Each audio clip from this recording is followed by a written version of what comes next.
Hello, my name's Stephanie Billen and I'm a member of the Chapel Arts writing group. For this year's Buxton Festival Fringe, we've been having a look at folk tales, and what I've done here is I've taken the true story, well, more or less true, and I've rewritten it as a kind of a folk tale.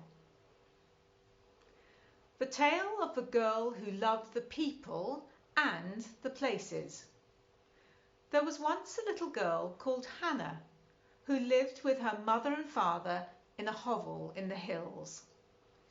They didn't have much money, but her mother was a storyteller and her father was a cartographer. And between the two of them, they filled her head with wonder about the beautiful world in which they lived. Her parents saw that their little blonde daughter, their only child, and all the more special for that, was beautiful, kind, and fiercely intelligent. As she grew older and began to look towards the distant mountains, she announced that she wanted to become a wizard and to study the whole of the earth, the people and the places, and their effect on each other. Her parents supported her but had no money to send her on her way, so she took herself to the nearby village and called in at a sweet shop where the owners were happy to give her a job. She worked there for several months and earned many pennies, and the owners saw that she was indeed beautiful, kind, and fiercely intelligent. At the end of the tourist season, when they had no more work for her, they thanked her by giving her a special present, saying, "Take this magic sweetie, and should you ever find yourself in difficulty, pop it in your mouth and things should become easier for you."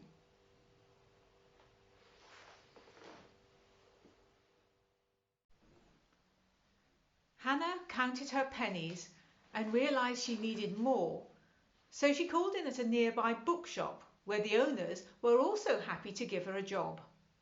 She worked there for several months and earned many pennies, and the owners found her beautiful, kind, and fiercely intelligent. At the end of the Christmas holidays, when they had no more work for her, they thanked her by giving her a special present, saying, "Take this magic book, and should you ever find yourself in difficulty, bring it out of your pocket, and things should become easier for you." Hannah counted her pennies again and realised she could now begin to apply to wizard schools. After several weeks of writing application forms, she was invited to the dreaming spires of the south, where she was interviewed in a turret by a fat woman and a tall man. The fat woman was generous and smiled at Hannah's answers. The thin man, however, reclined on a giant lizard, puffing smoke rings and frowning. After every response from Hannah, he would say, "But what exactly do you mean by that?" Before long, she heard that they were unable to offer her a place, and she decided instead to apply to the mountain of Gwybodaeth, a place of great knowledge in Wales. But once there, she found they spoke to her entirely in Welsh. In a panic, she started sucking her sweet and found she was able to say one sentence: "Dwi'n joio siarad Cymraeg." The panel, a fat man and a thin woman, smiled at her encouragingly, pleased that she enjoyed speaking Welsh. But after that, things went downhill, as she couldn't understand anything they said to her. Before long, she received a letter from them that she did not understand, but it was just one sheet in an envelope, and her parents explained that it was too thin to be an acceptance letter. Disheartened, but too determined to give up just yet, Hannah applied to the great castle of the north, where she was interviewed by two thin wizards and a small fat dwarf. They sat behind a vast marble desk adorned with a single cactus and listened respectfully to what she had to say. At the end of their conversation, they told her right there and then that she had a place with them if she wanted it. But the taller of the two wizards leaned forward at the end, positioning himself carefully so as not to be attacked by his precious prickly pear pot plant, and announced gravely, "There is one condition.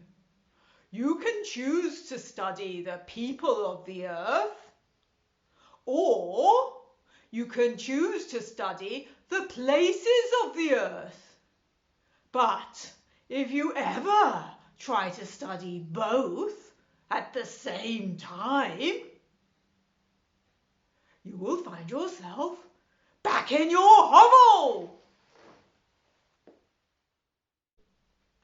So Hannah took herself home and discussed the matter with her parents, and her mother said, surely the people of the earth with their wonderful art and ideas would be the most interesting to study. But her father spread out his beautifully painted maps on the flagstone floor and pointed to the glittering blue ice of the north and the teeming jungles of the south, and assured her that she should study the places of the earth. In the end, because at school she had studied the places of the earth, the forces of the earth, and the organs of the body, but had had to drop the writings of the people of the earth, the art of the people of the earth, and the history of the people of the earth when she was only 16. She wrote to the great castle of the north and said she would study the places of the earth. For the first 2 years, all went well. She studied the places of the earth and travelled with the wizards and the dwarf to see the glittering glaciers of the north and the teeming jungles of the south. She grew even more beautiful, even cleverer, even kinder, and just a little taller. But in her third and final year, she was asked to write a very long story on the subject of her choice. She thought back to her travels in the Arctic, and she decided to write about the effects of sooty deposits from witches' cauldrons on the glaciers, which she'd seen were starting to melt and become grey. The tallest wizard narrowed his eyes when she told him what she wanted to do. "So are you saying you want to write about the Arctic, the place?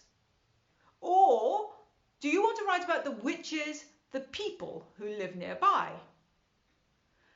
"Please, oh great one, I wish to write about both and their effect on each other." The wizard reared himself up to his full height and banged his staff on the floor 3 times. The sky outside the window darkened and plumes of green smoke started to come out of his ears. He opened his mouth. Quick as a flash, Hannah whipped out her magic book. The clouds cleared abruptly, and the wizard sat down heavily, exhausted by his recent rage. He looked at her steadily, noting how beautiful, kind, and fiercely intelligent she was. "I think you have forgotten the strict condition on your studies here. I ought to send you back to your hovel. However, because of your general loveliness, I will allow you to pursue this misguided project if, and only if, you speak to all 20 of the great wizards of the Arctic and include all their words of wisdom in your story."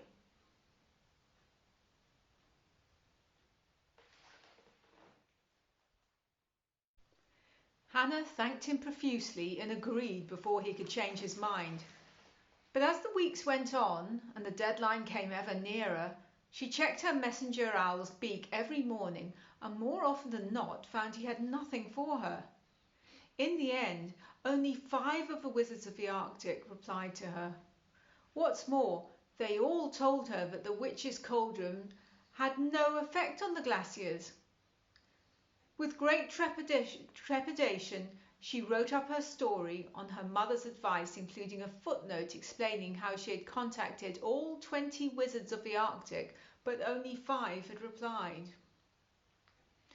The 2 tall wizards and the fat dwarf read through her story gravely and agreed that it deserved only a poor mark. The tallest wizard even suggested sending her back to her hovel. But for some reason, his eye alighted on the smallest book in his bookcase, the little one Hannah had left on his desk, and he found himself picturing her earnest, determined face.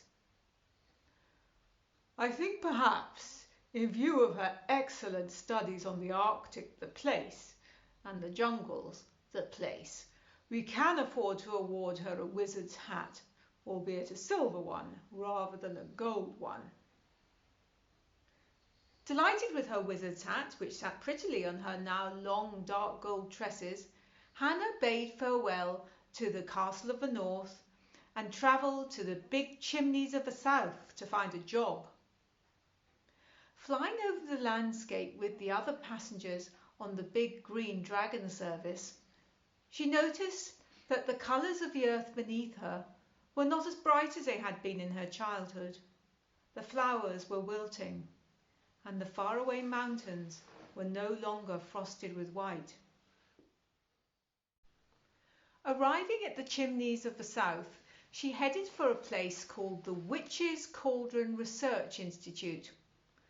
A top-hatted man interviewed her and explained how the organisation was considering the longer-term effects of cauldron soot, as well as the effect of broomstick travel on the Earth's breath, and how the chimneys of the south might be making the colours fade, the flowers wilt, and the ice melt. They talked for a long time about the whole of the earth, the people, and the places, and their effect on each other. At the end of the interview, he told her he was impressed by her wizard's hat and would like to employ her, but he needed references from people with whom she had worked. Hannah gave him the name of the sweetie shop owner and the bookshop owner, and left the institute with cheer in her heart. After a week, she was called back to the institute, and the top-hatted man announced that both shop owners had described her as beautiful, kind, and fiercely intelligent. However, he said that all new employees required 3 references. Who else might she suggest they send an owl to? Hannah's eyes misted over. She was so close to getting this job, but she could think of no one else to give her a reference, and she didn't even have any mini magic she could offer up to ease her situation. The top-hatted man drummed his fingers on the table. Is there not someone from the castle of the north who could vouch for your general loveliness? He asked. Hannah thought of the great tall wizard banging his staff on the floor in anger with smoke coming from his ears. There is one wizard, but... Excellent, said the top-hatted man, and before she could think any more about it, he had opened the window and launched his swiftest owl into the smoggy air. A week later, she was summoned once more, and the top-hatted man said, Good news! The wizard said you were beautiful, kind, and fiercely intelligent, and that you had shown great bravery in contacting all 20 of the Arctic wizards, as well as several evil witches. So Hannah was given the job and worked hard at the institute.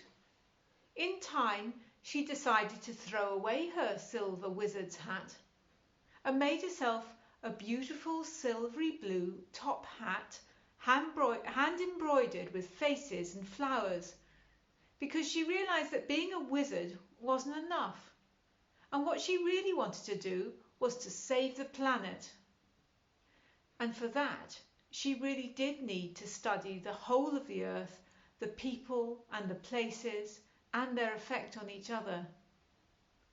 And more than that, she decided she needed to live among the people and even the witches, encouraging them to love each other and to love the earth, so that in time the places that had become faded and hostile would love the people back. Up in the castle of the north, the two tall wizards and the fat dwarf found they could never forget their former student. One day, the taller wizard announced that he'd been feeling strange of late. His two colleagues looked alarmed. They'd never known him to feel anything at all before. "I've come to a decision," he said. "I've decided that we will now offer 3 courses for our new students. They may study the places of the earth. They may study the people of the earth. And from next season, they may study the earth, the people, and the places and their effect on each other." The others gasped, and then they smiled, for a beautiful silvery blue light had suddenly filled the room, and the prickly cactus on the wizard's marble desk had begun to bloom for the first time in 50 years.